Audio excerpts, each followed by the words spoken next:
नमस्कार दोस्तों, एम्प्लॉय खबर चैनल के एक और नए वीडियो में आपका स्वागत है। ईपीएस 95 पेंशन धारकों की डिमांड जो कि चुनाव के पहले यहां पर जो है काफ़ी अग्रेसिव नज़र आ रही थी। बीच में 2 महीने यहां पर चुनाव प्रचार प्रसार की वजह से अपना आंदोलन उन्हें यहां पर धीमा करना पड़ा, लेकिन अब चुनाव यहां पर जो है समाप्त हो चुके हैं और इन चुनावों में किसी एक पार्टी को पूर्ण बहुमत यहां पर नहीं मिला। ऐसे में एनडीए की सरकार यहां पर बनी है।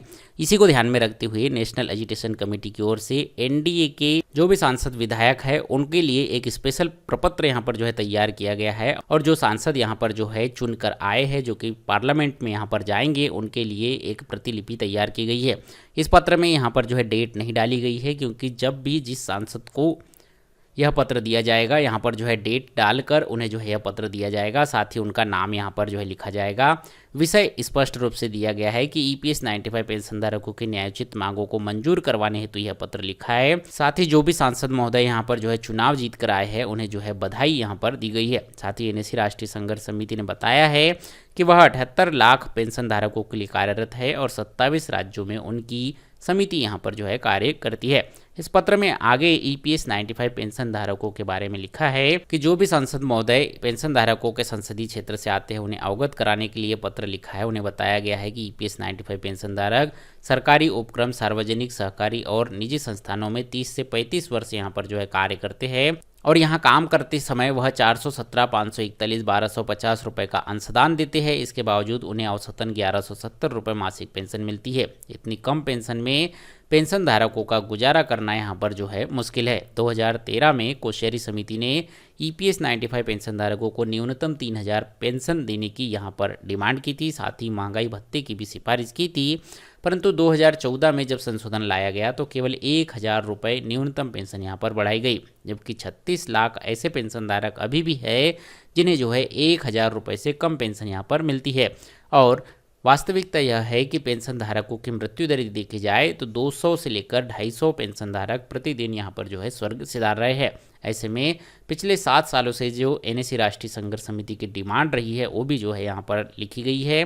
4 सूत्रीय डिमांडों में पहला है कि 1000 रुपये की जो न्यूनतम पेंशन अभी सरकार की ओर से दी जा रही है उसे जो है 7500 रुपये की जाए और उससे महंगाई भत्ते जोड़ा जाए। पेंशन धारकों और उनके जीवन साथी को मुफ्त चिकित्सा सुविधा दी जाए। सभी पेंशन धारकों को बिना भेदभाव के सुप्रीम कोर्ट के जजमेंट जो कि 4/10/2016 और 4/11/2022 का है उसके अनुसार वास्तविक वेतन पर लाभ दिया जाए और गैर ईपीएस 95 पेंशन भोगियों को 5000 रुपये की मासिक पेंशन दी जाए। ये जो प्रमुख डिमांड है ये भी इसमें लिखी गई है। साथ ही यहाँ पर जो है एनडीए की सरकार जो अभी यहाँ पर चुनकर आई है उनके लिए एक विशेष मैसेज इसमें बताया गया है कि पिछली सरकार के दौरान समिति ने राष्ट्रीय नेताओं में श्रीमती हेमा मालिनी जी की अगुवाई में प्रधानमंत्री नरेंद्र मोदी जी के साथ 2 बार मुलाकात की तथा तात्कालिक श्रम मंत्री संतोष गंगवार जी व श्री भूपेंद्र यादव जी से अनेकों बार भेंट करके पेंशनरों की मांगों को मंजूर करवाने हेतु वार्ता तथा ज्ञापन भी दिए गए। इसके अतिरिक्त प्रत्येक मंत्री महोदय, सांसद, विधायकों को भी ज्ञापन देकर पेंशनरों की पीड़ा से अवगत कराया गया। विभिन्न दलों के माननीय सांसदों ने दोनों सदनों में यह मामला अनेकों बार उठाया। साथ ही साथ शासकीय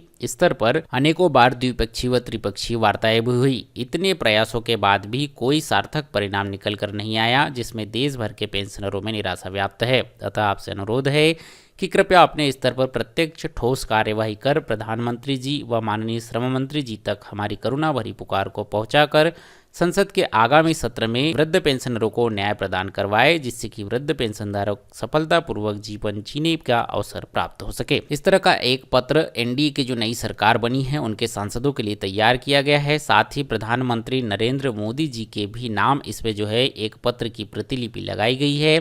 उन्हें भी जो है प्रधानमंत्री बनने पर बधाई दी गई है और उनसे भी जो है ईपीएस 95 पेंशन धारकों की मांगों को मंजूर करवाने के लिए इस पत्र में एक पत्र अटैच किया गया है। तो इस तरह से ईपीएस 95 पेंशन धारकों के लिए संघर्षरत एनएसी राष्ट्रीय संघर्ष समिति फिर से अपने एक्टिव मोड में आ चुकी है और ईपीएस 95 पेंशन धारकों की मांगों के लिए लगातार यहाँ पर जो है कदम उठा रही है। इसी में उन्होंने जो है एनडीए के जितने भी सांसद लोग यहाँ पर चुनकर आए हैं उनके लिए एक विशेष पत्र तैयार किया है और एनडीए के सांसदों के माध्यम से प्रधानमंत्री नरेंद्र मोदी जी तक यह मैसेज पहुंचाया जाएगा कि ईपीएस 95 पेंशन धारकों की मांगों को मंजूर किया जाए और जल्द से जल्द उनकी समस्याओं का निराकरण किया जाए। तो ये वीडियो, ये जानकारी, ये अपडेट आपको अच्छा लगा हो तो वीडियो को लाइक कीजिए, अपने सभी दोस्तों के साथ शेयर कीजिए और इसी तरह की खबरें अपने व्हाट्सएप पर पाने के लिए एम्प्लॉय खबर के व्हाट्सएप चैनल को भी ज्वाइन कीजिए, जिसका लिंक मैंने आपको इस वीडियो के डिस्क्रिप्शन में दे रखा है।